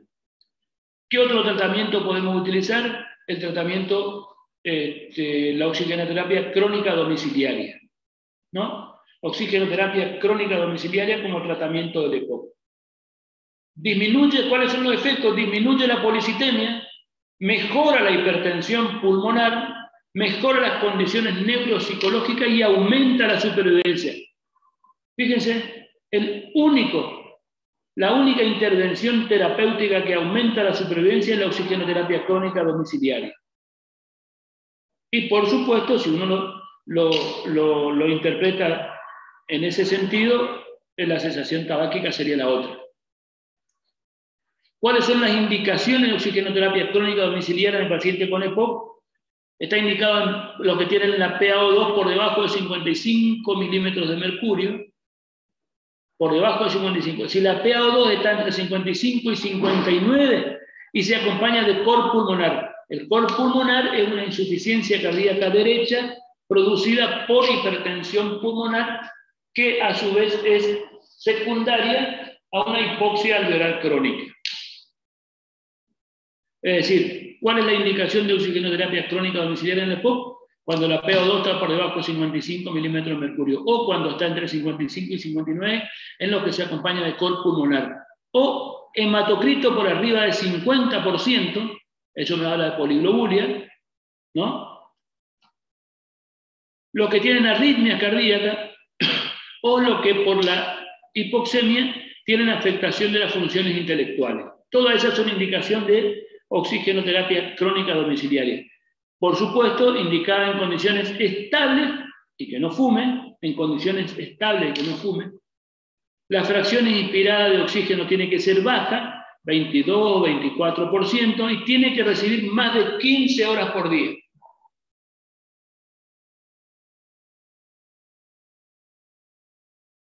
En pacientes sin hipoxemia, fíjense ustedes, si le damos, cuando no tiene indicaciones, no mejora la supervivencia, pero reduce la disnea de esfuerzo y aumenta la distancia de ambulación, así que puede mejorar la capacidad de ejercicio. Esto tiene que conocer, no tienen que olvidar. Y después tenemos otros tratamientos no farmacológicos, como por ejemplo la rehabilitación, mejora el rendimiento del ejercicio y el estado de salud de los pacientes con EPOC. No tiene efecto sobre la función pulmonar ni sobre el pronóstico de la enfermedad, pero sí sobre la calidad, reduce la utilización de recursos asistenciales. Bueno, no hay unidad de criterio en cuanto a su indicación. Todos los pacientes tienen que, eso sí, es imprescindible, es impredecible el grado de mejora de cada paciente. Bueno, las técnicas de entrenamiento del músculo respiratorio y periférico, en tanto se puede hacer kinesioterapia, y programa de 6 meses y de 2 horas de duración, debe ser de forma prolongada. Y esto, a modo de resumen, ¿se acuerdan que teníamos los pacientes A, B, C y D, de acuerdo al BOL? Bueno, los pacientes A, que eran los de bajo riesgo, y este B también de bajo riesgo. Este es poco síntoma, este tiene más síntomas, este tiene menos de 2 reagudizaciones y un CAT menos de 10, y este tiene un CAT más de 10 más 2 reagudizaciones. Los dos tienen un BEP-1 por arriba del 50% y un índice de tifenol por debajo del 70%. Es decir, tratamiento de paciente A. Pueden recomendarse tanto los broncodilatadores de corta duración, es decir, cuando tiene síntomas, ¿no? Y ya no se recomienda la combinación de estos dos. Es decir, esto es para el paciente A, que era el poco sintomático. Paciente B, terapia inicial, broncodilatador de larga duración, uno o el otro, cualquiera de los dos, y siempre tiene que llevar un broncodilatador de corta duración para cuando tiene síntomas. Y si acá persiste con síntomas, obviamente pasa a la combinación de LABA más LAMA. ¿Sí? o corticoide inhalado, que es el paciente C. Y el paciente D, que era el que tenía muchos síntomas, más indicación, más internación en el último año, un CAT de más de 10, y tiene un BEP1 por debajo del 49%. Se considera como terapia inicial, bueno, la LAMA, y valorar su efecto en la disnea y en las exacerbaciones, y en situaciones específicas teniendo en cuenta ciertos criterios de gravedad, las combinaciones de LAMA más LAVA, ¿no? Si los síntomas son graves, bueno, tiene CAT de más de 20, si CAT hasta 40 puntos y más de 10 ya se considera severo, más de 20. Sobre todo se asocia con gran disnea, limitación al ejercicio. Bueno, existe evidencia de que esta combinación es superior a los monocomponentes por separado, pero no se ha demostrado, bueno, la ventaja sobre los antimuscarínicos de acción larga en la prevención de la exacerbación. La combinación, esto ya habíamos dicho todo el tiempo, y este es un resumen del tratamiento escalonado. Cuando le agregamos en algún punto el corticoide, y qué hacemos con el EPOC grave, que sería, el EPOC grave sería este estadio D. Vamos a ver si tenemos 5 minutos para hablar de las exacerbaciones de la EPOC.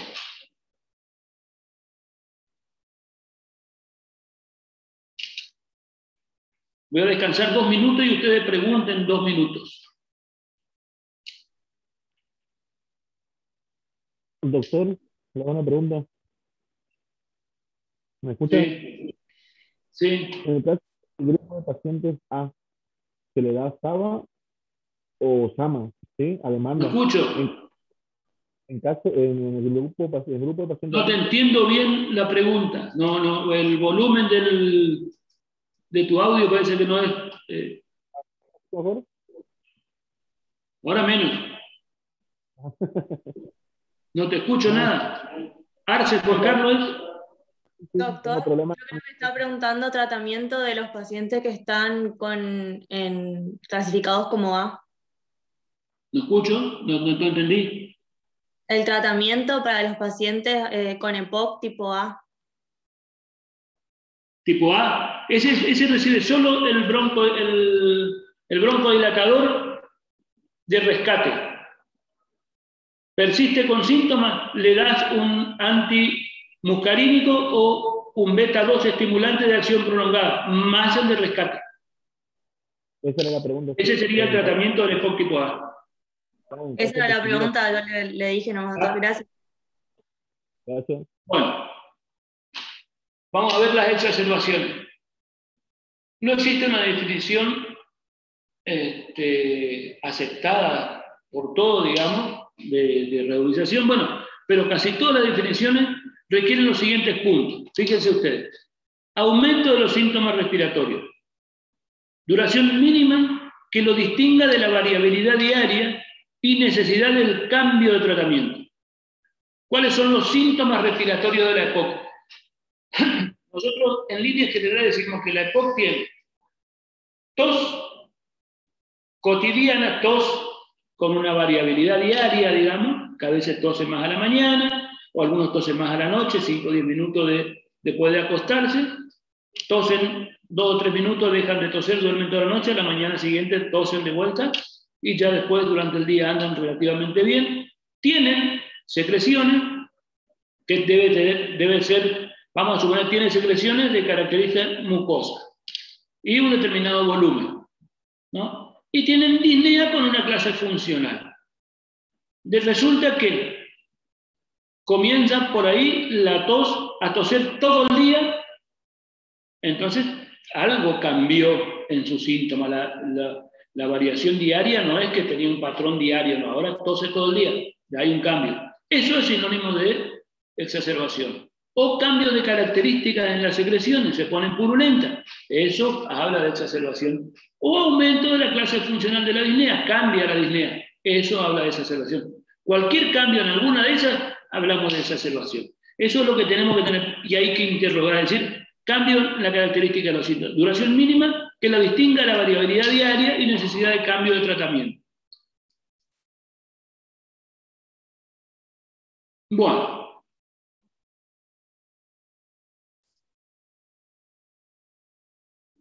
¿Cuáles son los factores de riesgo de fracaso terapéutico en la exacerbación de la EPOC? Bueno, alteración grave de la función pulmonar, disnea basal moderada grave, incremento del número de visitas médicas por síntomas respiratorios, más de 3 por año, incremento del número de agudizaciones, más de 3 por año, tratamiento antibiótico inadecuado y la utilización de oxigenoterapia domiciliaria. Bueno, fíjense ustedes que en el concepto de definición de la exacerbación es la aparición de un deterioro en la situación clínica del paciente que cursa con aumento en la expectoración, esputo purulento, aumento de la disnea o cualquier combinación de estos signos. ¿Sí? Cualquiera de ellos define reagudización. Bueno, entre el 50 y el 75% son de causa de infección. Es decir, ¿cuál es la causa más frecuente de exacerbación de la EPOC? Una infección bacteriana, ¿no? Es más del 50% de hemófilos, influenza, streptoneumoniae, moraxella catarrhalis, el resto causada por virus o clamidia principalmente. ¿Cómo se clasifican las exacerbaciones? Basándose en los criterios de Antonisen, se establecen 3 grados, leve, moderada y severa. Leve, cuando aparece uno de los 3 síntomas cardinales: empeoramiento de la disnea, aumento de la purulencia del esputo, aumento del volumen del esputo y además, por lo menos uno de los siguientes hallazgos: infección de las vías respiratorias altas en los últimos 5 días, fiebre sin otra causa aparente, aumento de la sibilancia, aumento de la tos y aumento de la frecuencia respiratoria o la frecuencia cardíaca en más de un 20%. Exacerbación leve. ¿Cómo definimos exacerbación leve?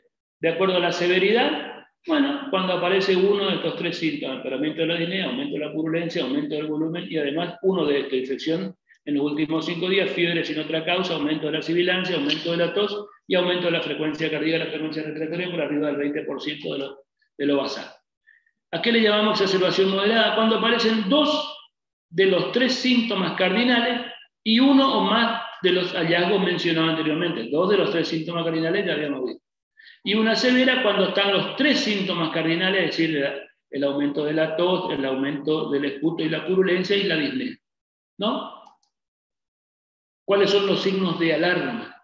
Los que nos dicen, tiene alta probabilidad de morirse. Bueno, marcado aumento de la disnea, taquipnea por arriba de 25 respiraciones por minuto, signo de insuficiencia respiratoria, uso de músculo accesorio en reposo, confusión mental, cianosis de reciente aparición, edemas periféricos de reciente aparición y disminución marcada de las actividades diarias.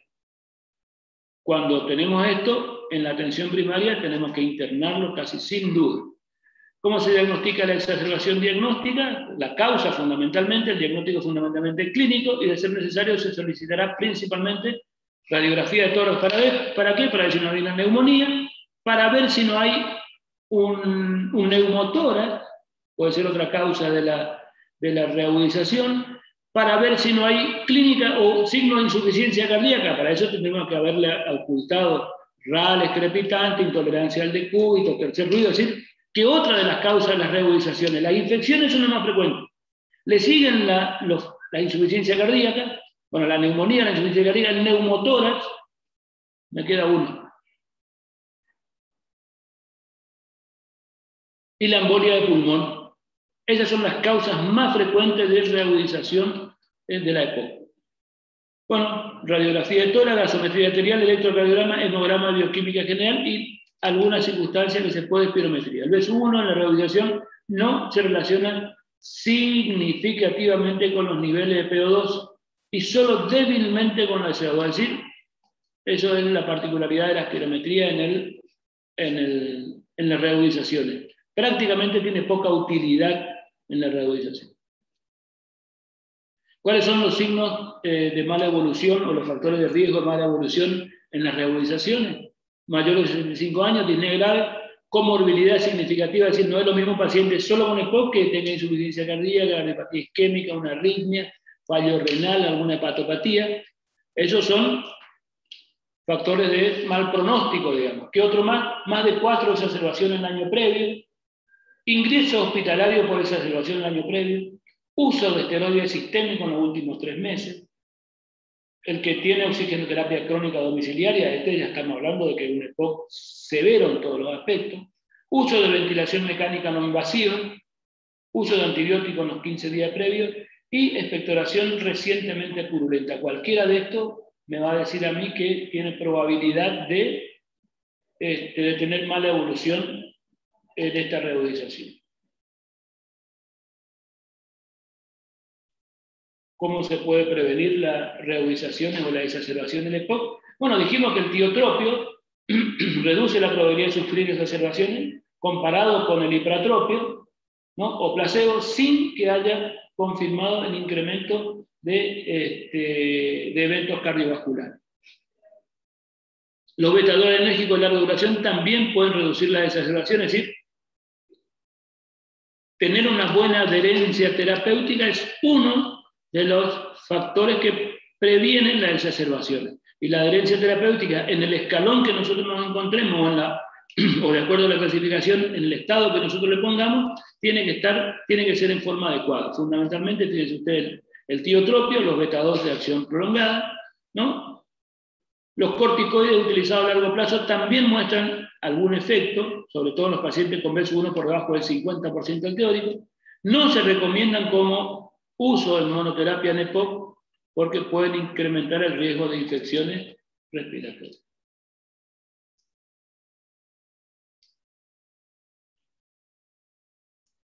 Bueno, las terapias combinadas tienen efectos moderados sobre la reducción de las exacerbaciones. La oxigenoterapia domiciliaria incrementa la supervivencia de los pacientes con EPOC, pero no hay evidencia sobre su efecto sobre que disminuyan las exacerbaciones.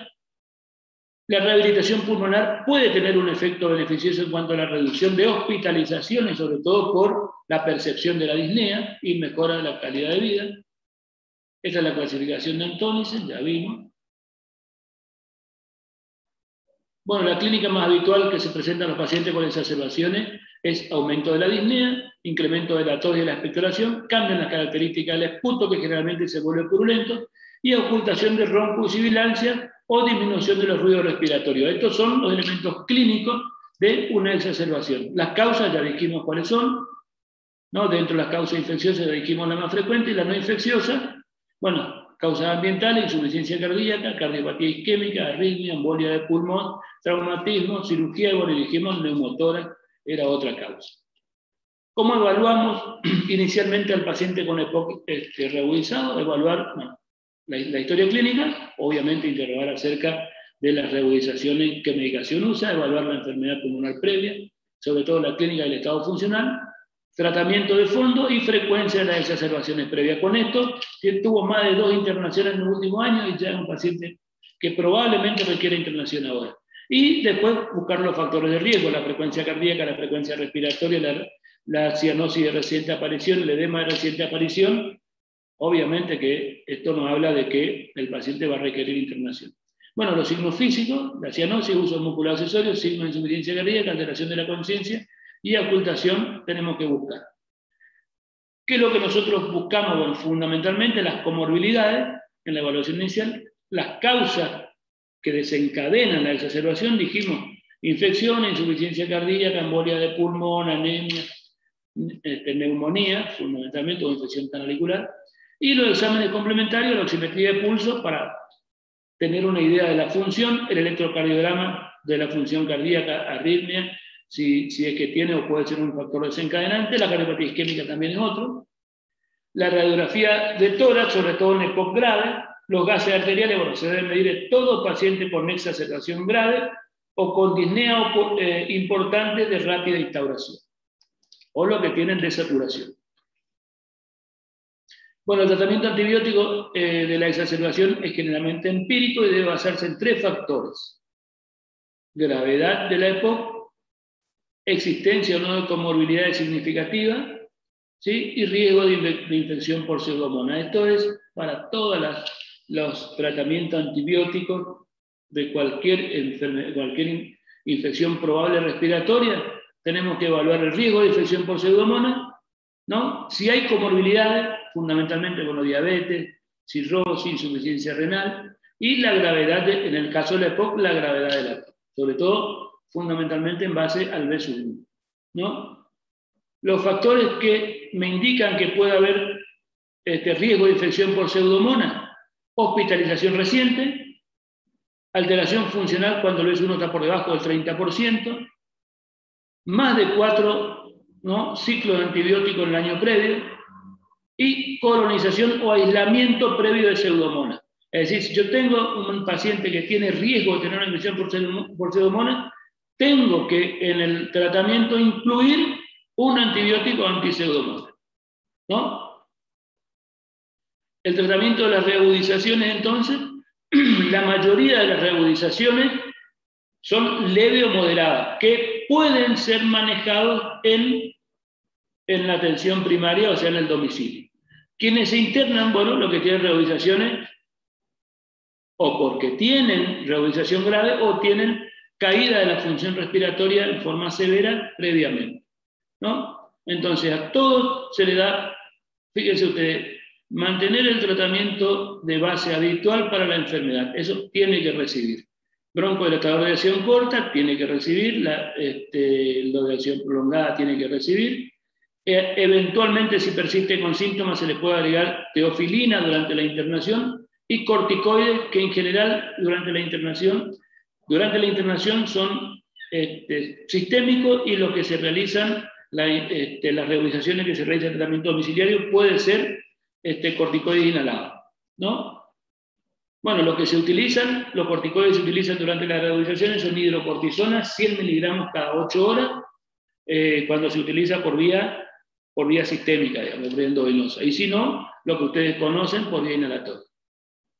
Y en las reagudizaciones graves, bueno, por supuesto que a estos todos se internan, y esto se le agrega corticoides, antibióticos, bueno, oxigenoterapia según la oximetría de pulso, con el objetivo terapéutico de llevar a un oxigenoterapia con fracciones de oxígeno creciente y controlada, con el objetivo terapéutico de llevar a la saturación arterial, la saturación capilar de oxígeno, alrededor del 92%, del 90-92%, no más de eso. Es decir, si respirando aire tiene 89%, le ponemos oxígeno a 1 litro. Si sigue en 89 o se va a 90, quedará con 1 litro. Si no, si tiene 86% y le damos 1 litro y se va a 89, ponemos 2 litros. Se va a 95, bajamos a 1,5 litros. Porque no tiene que tener más del 95% de saturación. Bueno, esto es un resumen de vuelta a la época estable. Esto era para manejo de la exacerbación, esto para que ustedes lean en sus casas. Bueno, ¿dónde se ven las reagudizaciones? La mayoría en la atención primaria, y entre el 7 y el 10% ingresa al hospital. ¿Cuáles son las causas? Bueno, infecciones traqueobronquiales, ya dijimos cuáles son. Otras causas de exacerbación: neumotoras, neumonía, cáncer, embolia, derrame pleural, bueno, derrame pleural no olvidé, ¿sí? Y de origen no respiratorio, insuficiencia cardíaca, problemas abdominales, bueno, cirugía, enfermedad por reflujo, desnutrición, miopatía, anemia, son todas causas de reagudización. ¿Podemos sospechar que estamos ante una exacerbación infecciosa? Sí, cuando hay aumento de la disnea y el esputo cambia de característica, o sea, se pone purulento. Bueno, esto es más para el tratamiento de la insuficiencia respiratoria, pero bueno, la oxigenoterapia, ustedes ya saben la indicación, conocen las indicaciones. Esto fundamentalmente más de 15 horas por día, mejora la supervivencia, estas son las indicaciones, ya había visto evolución. Y la ventilación mecánica no invasiva se podría considerar en pacientes con insuficiencia respiratoria hipercápnica y descompensaciones graves, a pesar de un tratamiento adecuado con oxigenoterapia.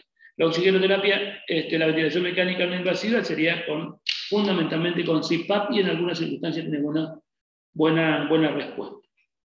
Tratamiento quirúrgico de la EPOC, no de la reagudización, ¿no? Existen algunas opciones quirúrgicas, como bullectomía, técnica de reducción de volumen, o el trasplante pulmonar, que puede estar indicado en pacientes seleccionados. Bueno, por supuesto que requieren valoración neumonológica, ¿no?